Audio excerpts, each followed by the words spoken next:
Phone क्यों तब हम घरे आई का बताए काय पहले जमीन कम बा ओके लिखवाइल हूँ हमारे बाबू पेड़ पौधा ना बनवाए ओके बनवाइल ताकि फरई लग गई 2 मकान बनवाइल हूँ 3 इनारा बनवाइल हूँ 4 पोखरा को बढ़िया से बनवाइल हूँ ताकि हमार बाबू ही आवे जाए अपन नहाए और घर तक एकदम बढ़िया से गेट जैसे यहाँ गेट बनावा वैसे एक गेट बनवाइल हूँ 7वां कहे कि एक लड़का हुआ हमें फोन कर दो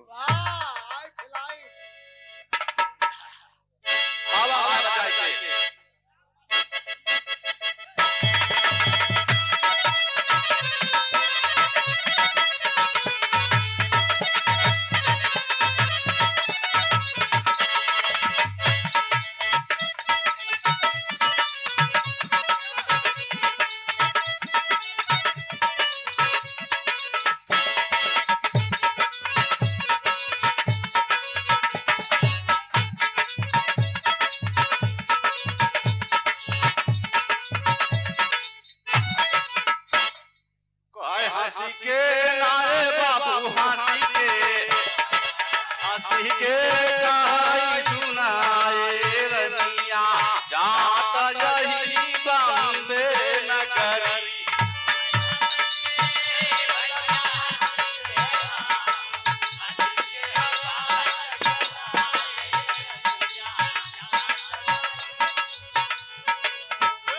अरे हंसी के बाबू हंसी के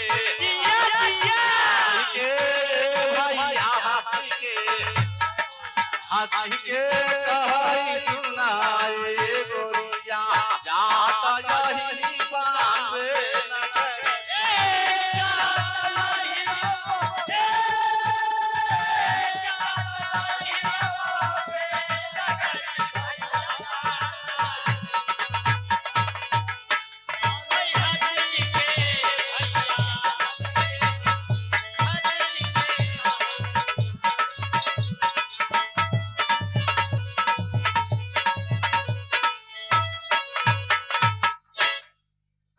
हम जात हई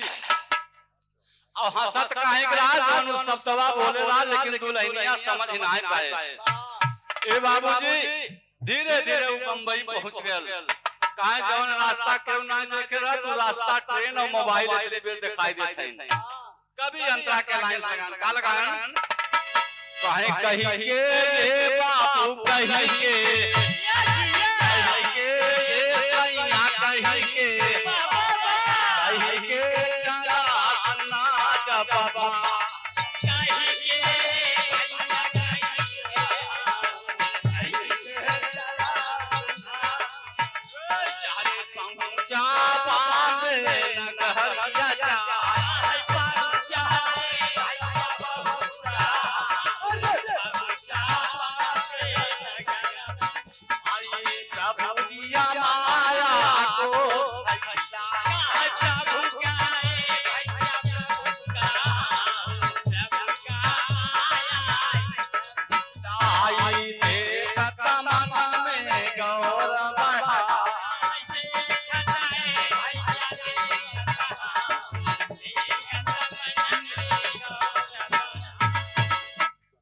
जेकरे बात जिगर बा ओकर भगवान साथ देथन ओकर बात को सुन करके भगवान पहुंचा बॉम्बे में तुरंत नौकरी लगवा दिए इतना पैसा कमाई लाख मनी आर्डर हो गए पैसा लाजे पैसा लाजे भैया पैसा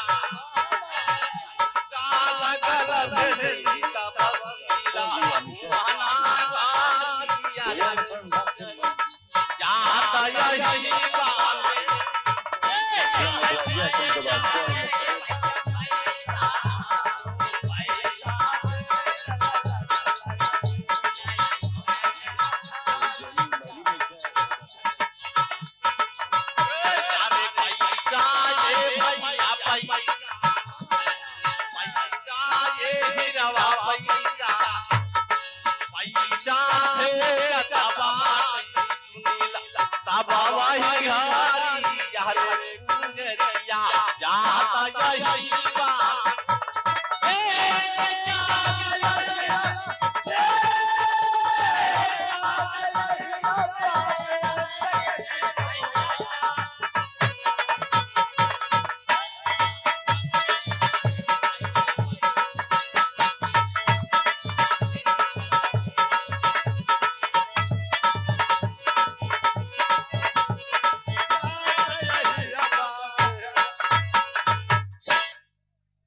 जब पैसा आवे लगल तेहर अपन तैयारी नौकरन से बना करके बाबू घर द्वार बनवाना चालू हुआ। पेड़ पौधा कुल एकदम लगवाइल है, एकदम पूरा घर द्वार इनारा कुल बनवाइल है। हर चीज को तैयार करके कभी अंतरा के लाइन से बतौले बारे अपने भारत की नारी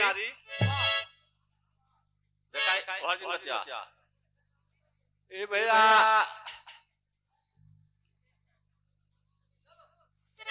बाबूजी हर चीज को तैयार करती है और प्रभु से मनाती है कि हमारे पेड़ को सुखाए न पावे। कहे पोखरा लाए बबुआ पोखरा, पोखरा लाए भैया पोखरा, पोखरा सुंदर बाबा अरे पोखरा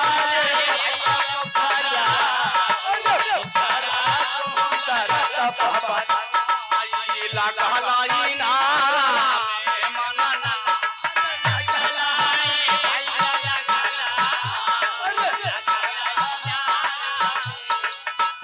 यारे धन चुन काम करई त बच्चा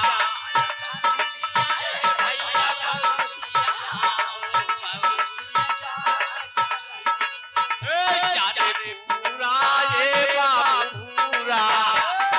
पूरा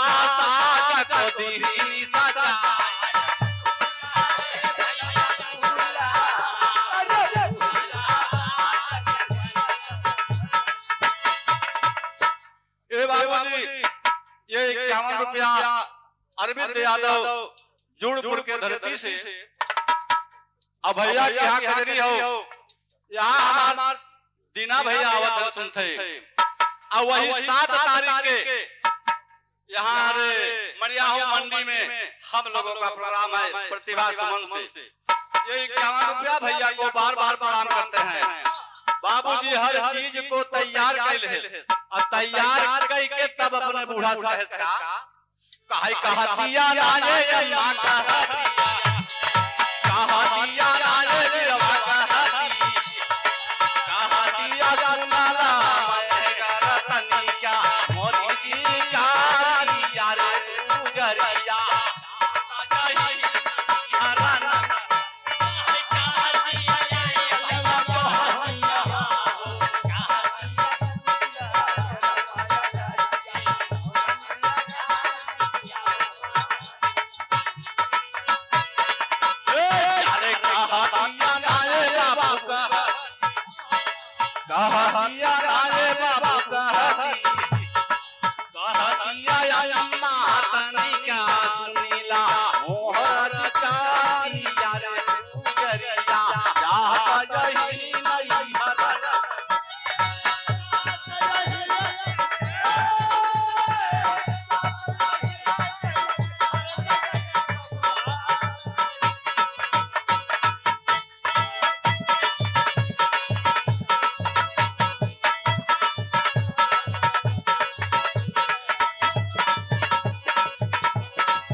हर चीज को तैयार कर लेती है। अब सोचे कि लड़किया कैसे हो जब लड़किया का नंबर आए 7वां पूर करे कि 7वां प्रभु को पूर कैसे करब, लेकिन अपने अम्मा से कहत बा यहाँ तनी 2 लाइन छंदवा मास्टर खाली चला कहेस का कहीं सास ससुर से कहीं के गोरिया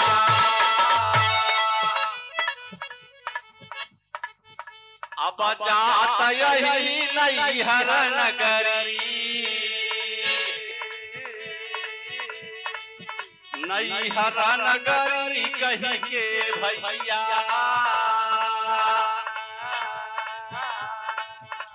अब पहुंच गई बॉम्बे शहरी, पता लगावत बाजन के नौकरिया कहाँ रहे करी।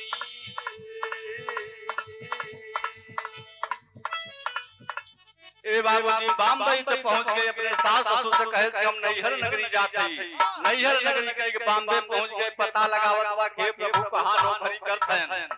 नौकरी पता लगाते लगाते लगी गई एक कंपनी में काम करत रहन। आई कहेस का वहां पहुंच के एक गोंटी धरे आ गोंटी धर के वहीं पाने के दुकान लगाए बा। कहीं पनावा ना रे बाबू पना, पनावा ना रे भैया पना, पनावा रहिया लगा गोरिया तापा ही घरिया रे गुजरिया जाता यही नहीं हरा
जौने गेटे कहन वाली याद रहन बाबूजी,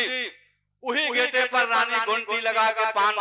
दुकान अपन कहेस। धीरे धीरे साथी संगति आवे लगे, कहे यार एक पान वाली आए बा, कहे बड़ा निक पान लगावत बा, वो पान वाली आए बा। अब कहे बड़ा नगद कपड़ा पहिरे थे यार, कहे यार तुमसे कपड़ा का मतलब बा, पहिरा था पान का मतलब बा। कहे नहीं तैका तो हम चलता देख ले, दिन खाया खाली देख ली है। कहे चला हम चलत है भाई।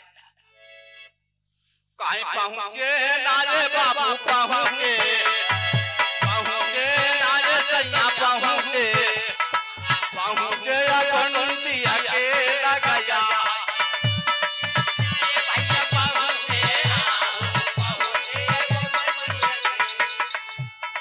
देखता दुलही नदी नला,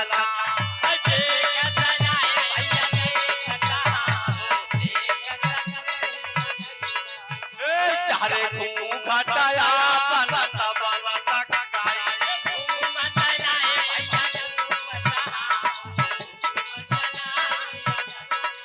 आई बैठे निसंगा में तुहरा तैया,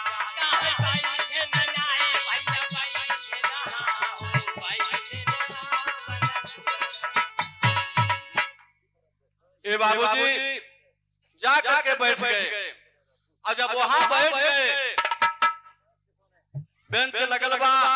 और बैठा है। अब कहन के ताई हम के पान खियावा, और दुल्हन पान लगाए के पान तो थमाए दे भैया, लेकिन वही मांगुरी जवान होकर दबाए दे। जब अंगुरी दबावले बाद तो 440 वोल्ट का करंट लगा। सब पान खाई अपने कंपनी में गए, लेकिन वही गोंडी यारी घूमत बाय। तेरी लाइन लगल कैसे बाबूजी? काहे पनावा ना रे बाबा पनावा, ना रे भैया पनावा,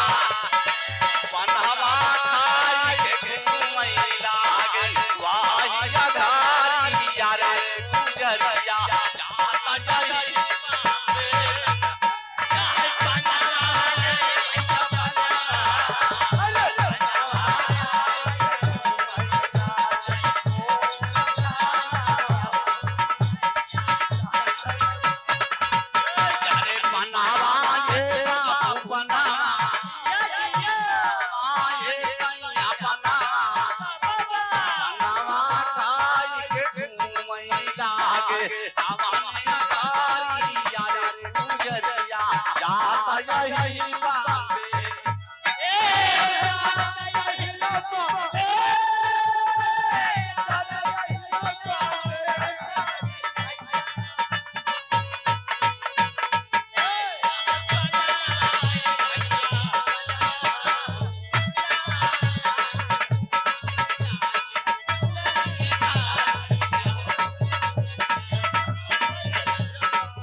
बाबूजी पान खा करके अब वो आरी आरी चक्कर काटे लगे। दोपहर भर संध्या हो गया तो दुल्हनिया पूछे कहो नौकरी करे न जावा कहाँ हमारे आज तबीयत खराब बा कहाँ ठीक है ज्यादा तबीयत खराब हो तो 9 बजे रात से ही तू मिल ले है कहाँ ठीक हो 9 बजे रात गयन कहाँ तू चलबा हमारे रूम में पर तबीयत खराब बात तो है तेल और लगाए दे कहाँ चला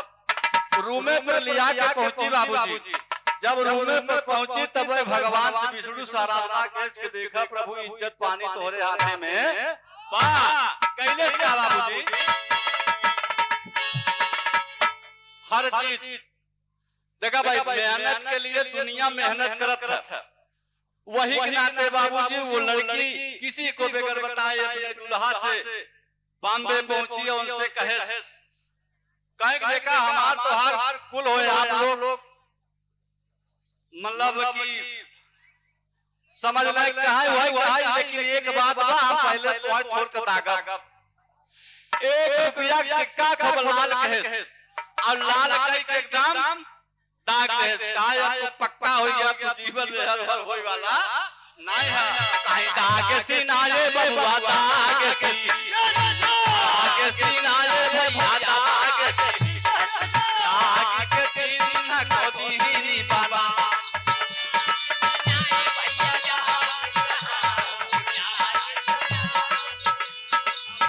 आया पहुंची अपने घर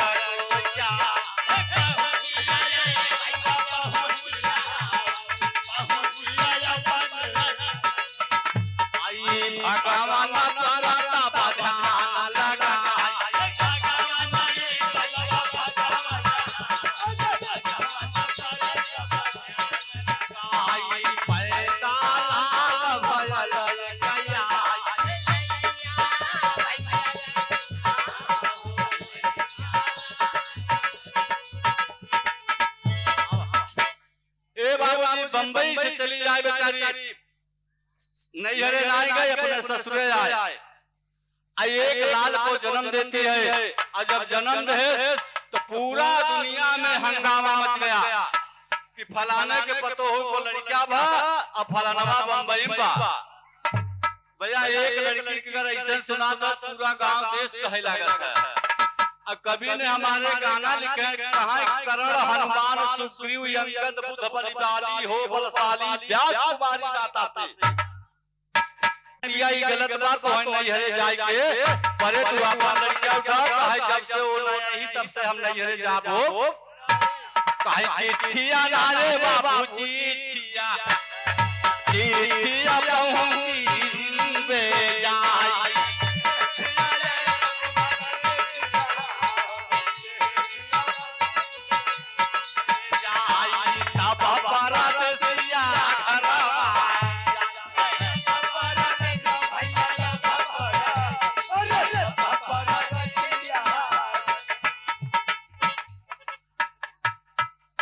ठीक हो ए बाबूजी ओकरे नहीं हरे से सब आ गए एक छोटी सी कहानी बड़ी मजेदार कहानी यह मृत लोक में सबका मंदिर बना बाप भैया ध्यान से यह मृत लोक में सबका मंदिर बना है लेकिन यमराज का मंदिर नहीं बना है कहीं बोले बाबूजी शांति बनाए। एक लड़का 12 साल का उम्र था उसकी यमराज लिख दे रहन कि आज एकर प्राण हम लेबै करब कहा आज एकर प्राण ले और लड़का बैठा यमराज के इंतजार में यमराज वहां से चलते हैं जब देखे कि नियराई गए तो कहत बा ओम यमराजाय नमः 3 दाएं कहे यमराज कहे दुनिया हमारा नाम ही नहीं लेती लड़कियां हमार नाम लेत बा खुश हो गए कि हां बेटवा हम तोहरे ऊपर खुश भाई जो वरदान मांगना है हमसे मांग लो कहां आप आया के कहां हम यमराज है कहां यमराज नहीं है कहां यमराज है कहां वचन देबा कहां देव कहां तक 3 वचन हमें दे दे तू तो 3 वचन भैया नहीं देहन लड़का आंख खोल के बैठ गया लड़का आग खोल के बैठ गया, कहाँ बच्ची मांग कवन वरदान तो के चाहे। कहाँ है प्रभु पहला वरदान हमें ही चाहे कौन तोहरे भाई सबक दोनों सिंहिया फैली रहता ना, हमें बड़ा देवल लागत है। कहाँ कहाँ के ढेर दूरी तक जगह घेरे रहता, कहाँ तक कहाँ दोनों एक कैंसर जाए। ए बाबूजी दोनों भाई साहब सिंह एक कई में सत गए। कहाँ बेटा बात दूसरा मांगा, कहाँ दूसरा प्रभु ही हमें वरदान दे दे कि सिंह अब तू बैठ जा। सिंह पे तो यमराज बैठ गए। अब कहाँ बातचीत जल्दी कर तीसरा मांग, कहाँ तीसरा मांग, कहाँ अरे रह जा आराम से मांगा था, कहाँ छपटिया था, कहाँ नहीं भैया थोड़ा हम कष्ट भाई तीसरा मांगा। कहाँ तीसरा दे के बाद जैसे भाई एक सिंहिया फैली रही वैसे फैल जाए राजपूत के भगत। कहाँ महाराज के हाथ कहाँ महाराज बलानी हम हक बना दे। तो भैया गीत है जहाँ से पावत है वहाँ सुगावत है। जब परदेसिया आए कहा लड़का हमारा लेकिन मुखिया जी से कहे कि नहीं भैया देख ला हम ताके हैं। आज जब देखें तो पूरी जनता कहे हाँ भैया तो तुम्हारा है। तो वही मेहरारू देखा भैया कुछ तो लक्ष्मी होती कुछ कुलक्ष्मी होती मेहरारू। हाँ एक मेहरारू रहे बाबूजी बड़ा टोन भाई, लेकिन हम तो न ढेर बताई। एक मेहरारू रहे ओकर आदमी दारू बहुत पियत रहे। बाबूजी दारू पियत रहे कौनो मेहरारू कहीं बहनी हमार तो रोज पी के आवत है। कहाँ जवन पी के आवत है ई महुआ का बनत है। एक लाइन आज भैया बाबा काहे हो महुआ गोसाई तोहके जहर से टकऊ भाई तोहरे रासाई से सैया भाई मानता वाला तोहरे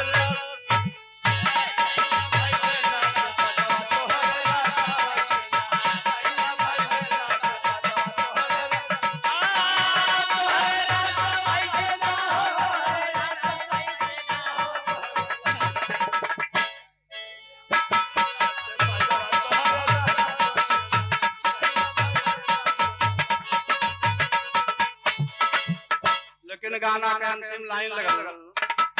खुशी खुशी प्रधान दहनी पटाई अरे लइके लाल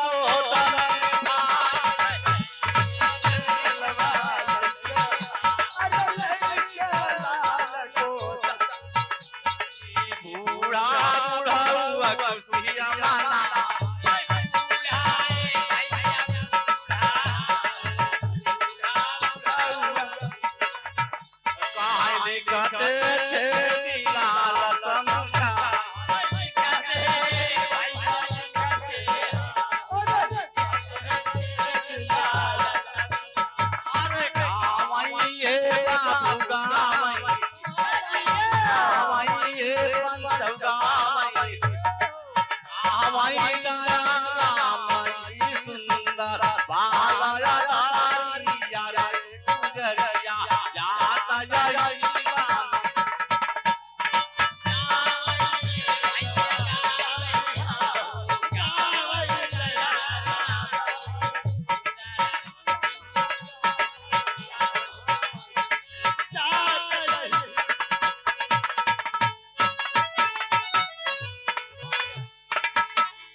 Bye.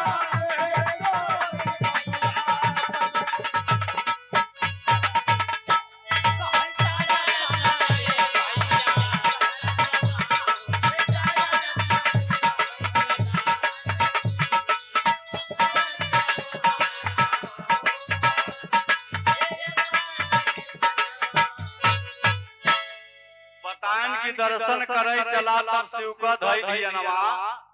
और सुगनवा अपने मनवा में सोचे। ए बाबूजी लोग गाड़ी घोड़ा से पहुंच गए और पैदल जाता, लेकिन विष्णु भगवान शंकर भगवान के इशारा कहन कि देखा ये हमार भक्त आवत बा, नाम एकर कंजूस, नाम दान चंद लेकिन काम के एकदम कंजूस बा। कभी अंतरा के लाइन शैतान का कहीं दरसना नाये बिरवा तारा साना नाये भैया तारा दरसना कराई चला बाबा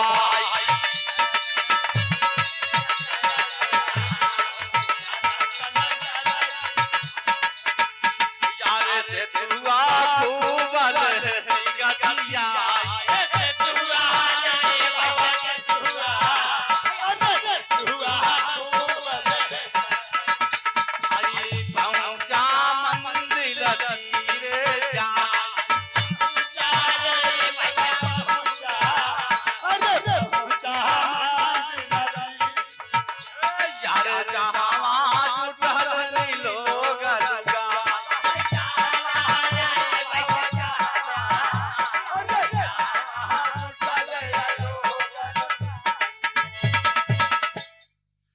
बाबूजी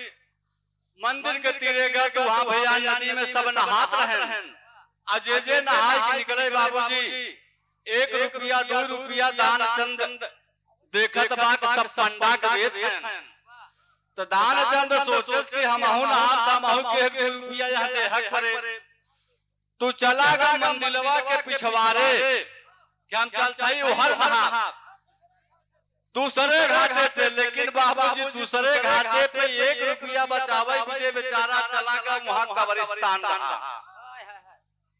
शंकर भगवान विष्णु भगवान की सारा कहन देखा 1 रुपया बचावे भी दान चंद दिहाय आवत बा नहाय कहीं पहुंचा नारे बाबू पहुंचा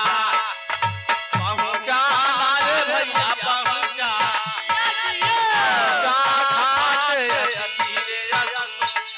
अपने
नहा रहे थे वहां नहीं नहाया, मंदिर के पीछे जा करके अकेला ही कपड़ा उतार के धई दे कहा अब हम ही आराम से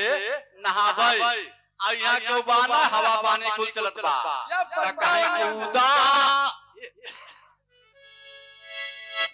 कहीं कूदा नाले बबुआ कूदा कूदा नदिया बिचा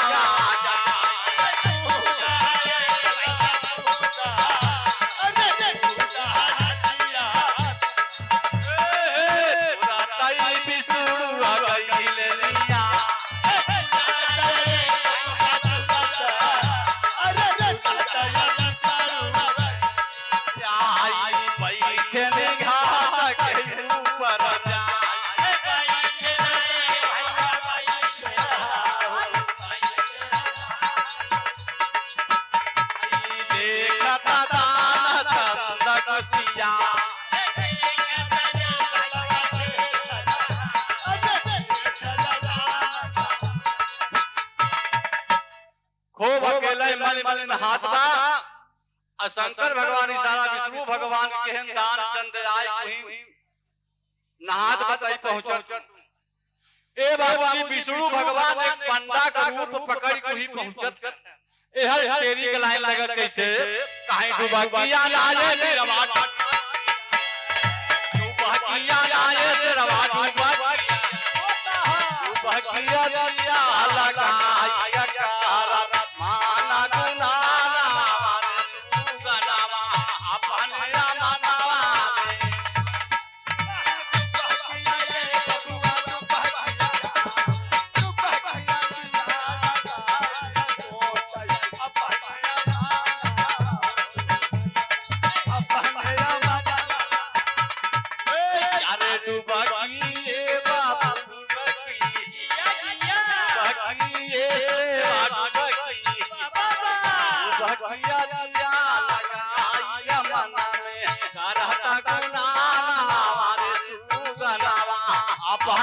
मनावा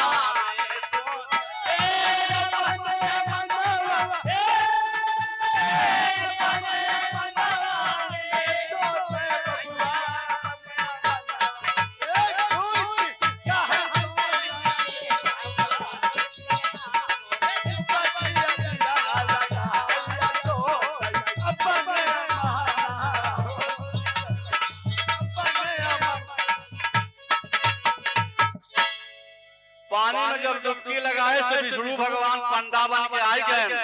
अरे कहीं दान चंद आवा आवा आवा तो हया खामा गोड़ते रहे कहा भाई तू कहां से आई गया तू के है कहा हमरा घटवा का पंडा है कहा हमरा घटवा का पंडा है। अरे कहा पंडा तू लोहर बांध तू यह घाटे कहां आई है कहा नहीं हम ही घाटे पंडा है और यहां जे नहाई आवत हो 2 साल का भोजन हमें देता दान चंद कहा हम 1 रुपया बचावे ट्रैक्टर में और यहां तू हमसे 2 साल का मांगत है कहा देखा भैया हम पंडा 2 साल का न दे पाए कहा तब 1 महीना 1 साल का कहा 1 साल का न दे पाए कहा 6 महीना का कहा 6 महीना दे पाए कहा 3 महीना का भाई देख पर भाई करे अब यहाँ नहा था तो नहा जाबा कहा नहीं घर हो पाए कहा 7 दिन के कहा 7 दिन के न दे पाए हम कहा 1 दिन के कहा 1 दिन के न दे पाए कहा न दे पाए कुछ हम तो पानी के पीछे निकल देबो ना महाकंजूस रहा भैया कहा दे लेकिन हम अधेला दे उधार आप बतावा पानी के पीछे से कहत बा हम अधेला दे उधार कहा या पंडवा सा उधार कह लेते या चला साहब घरे का हमरे घरे पैसा अधेला मांगे आए ओ तो माया रूपी भगवान विष्णु कहे ठीक हो हमें भैया उधार है अब वहां से कहीं कोना छोड़ दे लेकिन हर भयल का अंतरा के लाइन कभी बतौलन कहीं दरसना ना ए बाबू दरसना कहीं दरसना कई के सुनीला भाई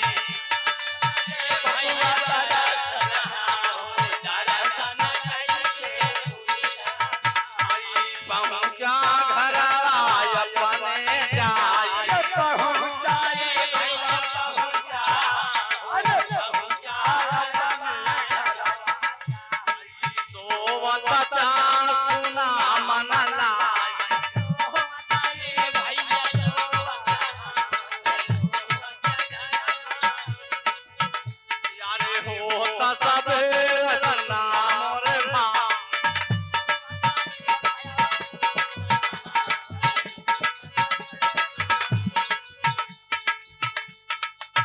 बाबूजी दानचंद नहाए शंकर भगवान के दर्शन के है सपने घरे पहुंच गया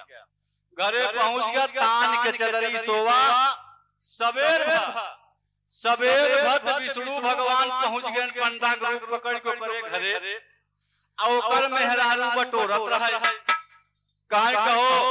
दानचंद बान कहा हां रतिया के दर्शन कई कहां सोवा बान कहे कई उनसे कह देते जवन घटवा उधार कई कहे रहा पंडा आए हैं गए मेहरुआ कहे कहो आए हैं पंडा जौन घटवा केहू सधेला उधार कई कहे रहा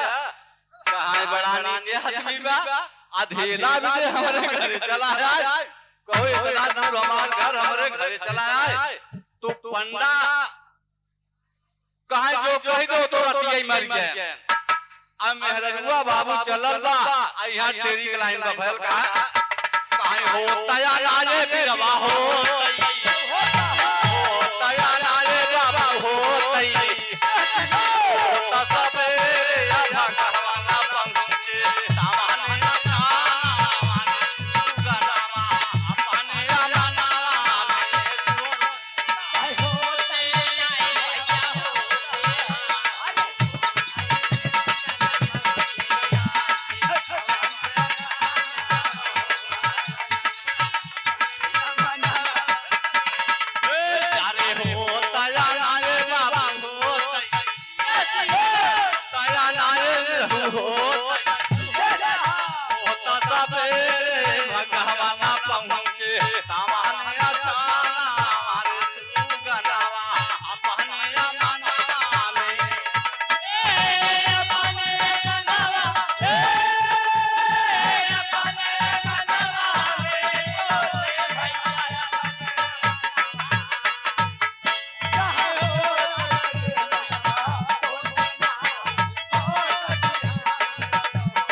सामाने विष्णु भगवान जब पहुंचे तो दानचंद कहे कधेला देव नो न जा कहि को मर गए। आय कहे महाराज तो आए दर्शनवा कर जरूर रतियक लेकिन होवा सोवक सोवई है तो विष्णु भगवान भाई पंडा रूपी में रहबे के कहां जा कहि द जब मरह गए तब बिना फूके न जाब फूक लेबे तब जाब। आय कहा तू दिया ना वो पंडा कहा था बिना फूके जाबो न तो भयल का बाबूजी कहीं छुटी गए गांव लोग सब आई अरे टिकटी न कर गई लकता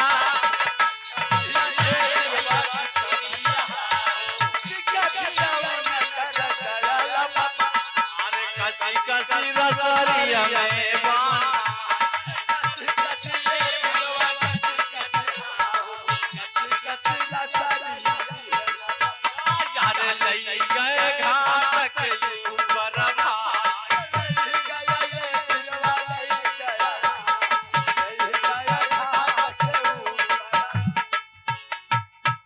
दानचंद बाबू सांस फांस रोक एकदम बैठ गया लेकिन घाटे के ऊपर पूरी तैयारी दानचंद के होत बा लेकिन अधेला विदे दानचंद हर हर से करत रत नहीं बायन लेकिन केरी के लाई लागल का और मेहरनुआ कहत बा के भैया अब यो जिंदा है कहा जिंदा नहीं है। गांव वाले कहन की झूठे कहत बा जिंदा ना तो मर गए कहीं घटावई ना रे बाबू घटावई हवाई ना रे भैया घटावई हवाई ऊपर लई गईले अपन गाना रे गानावा अपने मनावा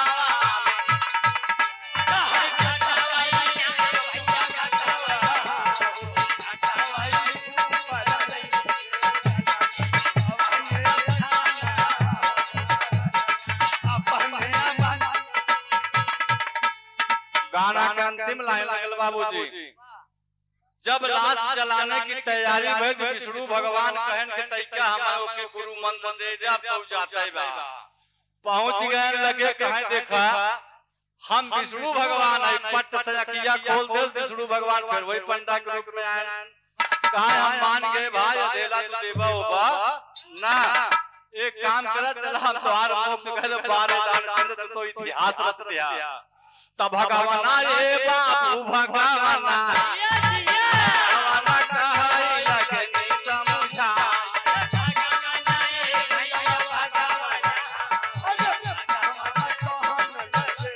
अरे भतिया ना कर दी बनाई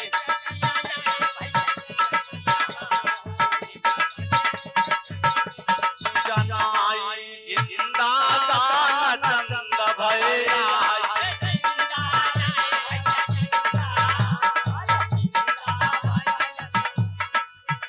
यारे लिखते राम आसरे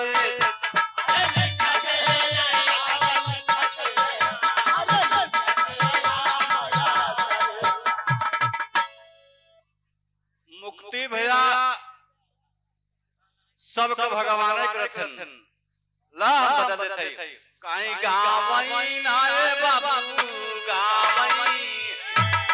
अरे ता